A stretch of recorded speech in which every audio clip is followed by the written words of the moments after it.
Hey y'all, hey y'all, hey y'all. Welcome and welcome back. Thank you so much for joining me. However, this finds you, I hope that this finds you well. On this election eve here in the US, I wanted to react to the final ads of the Donald Trump and Kamala Harris campaigns. Before we begin, again, I need to remind you that I am not a political wonk. I am merely reacting to these clips through the lens of a brand marketer with over 20 years of experience.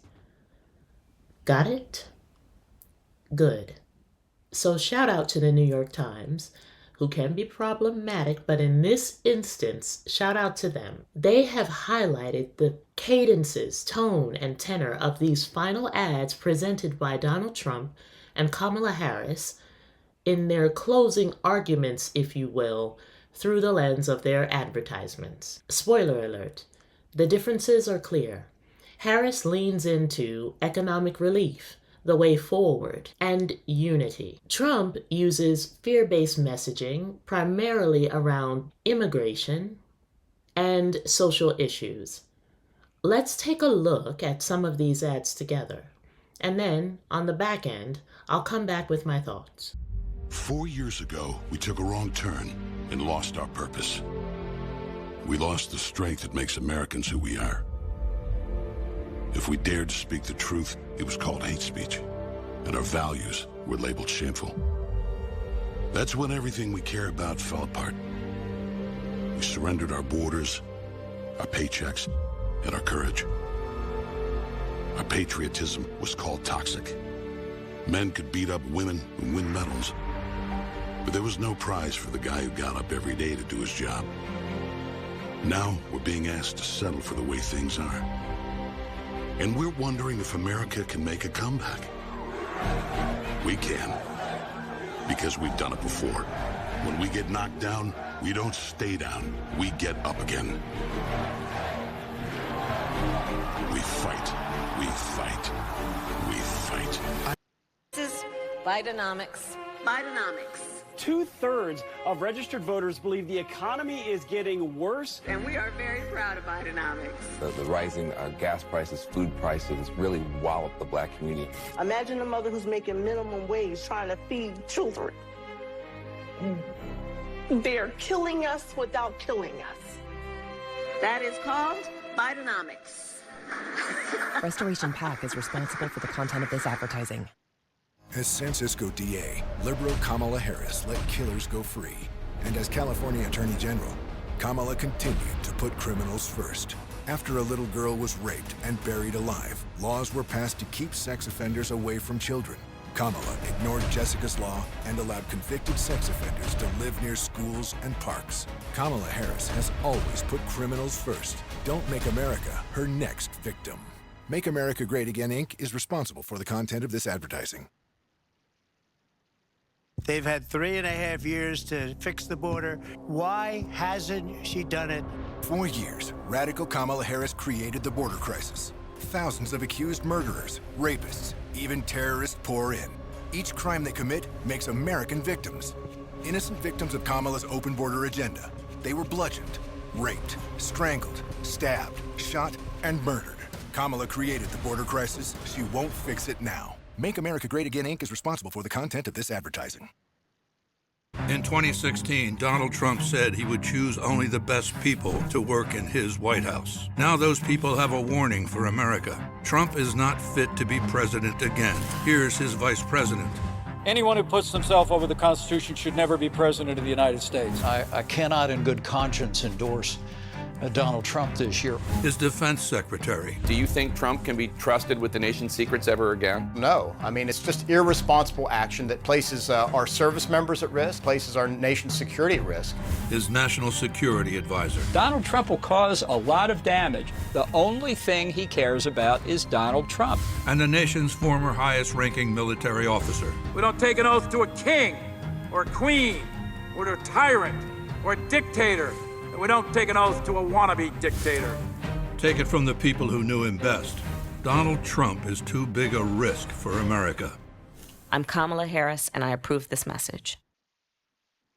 What did Trump's second term look like? It's all laid out in his Project 2025 agenda. He'd let insurance companies deny coverage for pre-existing conditions, cut Social Security and Medicare, and give tax cuts to billionaires, while the middle class pays the price with lower income and higher costs. Because for Trump, it's all about getting unchecked power while you pay the price. Donald Trump, more unhinged, unstable, and unchecked.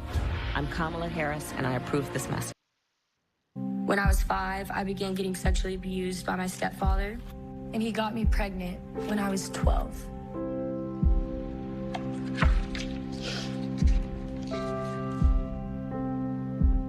"64,000 pregnancies from rape have occurred in states with total abortion bans. And Trump did this. Women and girls need to have choices. With Kamala Harris, we do. I'm Kamala Harris, and I approve this message. I'm a lifelong Republican, and I voted for Trump twice, but I can't do it again. Trump wants a national sales tax on imported goods. It'll make everything more expensive for regular people, all while giving tax breaks to billionaires. You're rich as hell. We're going to give you tax cuts? Kamala Harris is for regular people. She wants a tax cut for 100 million Americans, so we keep more of our hard-earned money. I'm a proud Republican, but this year, I'm voting for Kamala Harris. FFPAC is responsible for the content of this. Name's Hannah. Come here, Hannah. Shake my hand. How you doing? Good. It bring everybody back together. And that's exactly how I feel. That's what I'm doing now. Okay, you So, have to stay in touch with me, okay? I would I'm love very to. serious about that. Love to. Okay. Throughout this campaign, I've seen the best of America, and I've seen what is holding you back and weighing you down. High costs, fundamental rights taken away, and politics that have driven fear and division. You deserve better. As president, I'll bring a new generation of leadership. I'll take on price gouging and bring down the cost of groceries and housing and prescriptions. I'll fight for your freedom to make your own choices, and I will protect your health care and your benefits, not take them away. The vast majority of people in our country have so much more in common than what separates them. Good people, hardworking people. We see in our fellow Americans neighbors, not enemies. We believe in each other. We believe in our country. We're not falling for these folks who are trying to divide us. Together, we'll build a brighter future for our nation, where we stand for freedom, we stand for justice, we stand for the dignity of work. We haven't yet quite reached all of those ideals, but we will die trying because we love our country. Now, the baton is in our hands. I pledge to seek common sense solutions to make your life better. And I pledge to be a president for all Americans. Now I'm asking for your vote, because as president, I will get up every day and fight for the American people. I'm Kamala Harris, and I approve this message. Quite interesting indeed. So, as I was watching along with you all, I took down some notes. Actually, it was just some adjectives that I wrote, the first things that came to my mind. For the first set, Donald Trump's ads, here's what I wrote. Darkness, gloom, resonating with men who are struggling. The idea of being able to triumph, mostly men featured. An appeal to fear tied to economics. I noticed many Black men featured. I noticed mocking being highlighted. That is Kamala Harris being positioned as mocking those entities that I just mentioned, specifically men, specifically Black men, specifically those individuals who are not doing well. So your average Joe, not Joe like the Joe, anyway.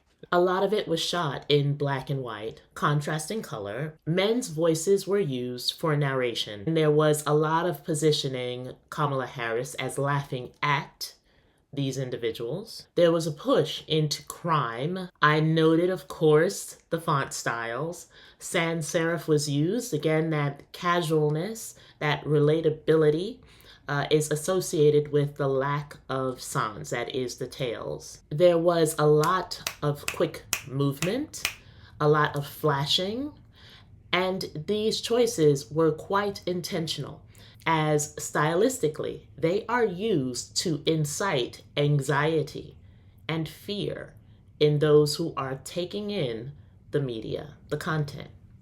Moving on to Harris, they chose storytelling. There was a softer tone. Hope and a new way forward were lifted. I wrote gentle. Regular folks were lifted. There were a variety of voices featured.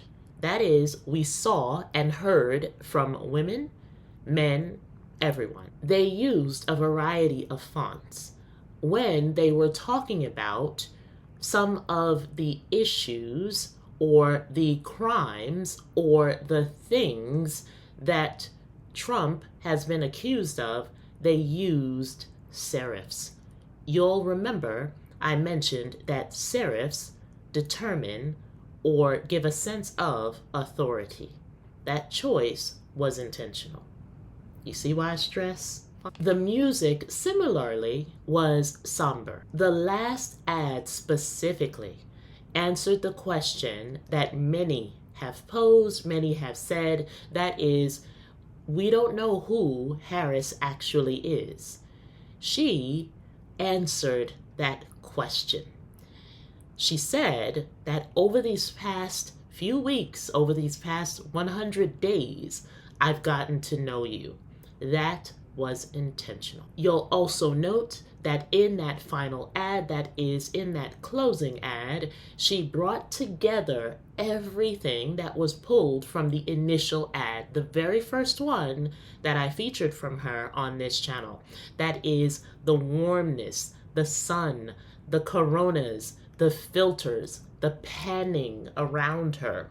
They pulled that through in this final ad from the campaign. I cannot lie, that final ad was incredible. It gave me chills. It was well done.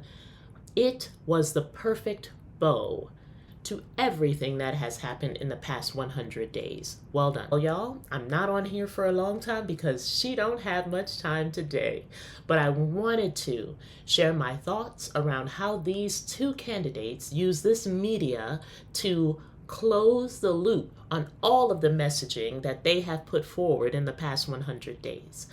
I am curious to see how this will all pan out.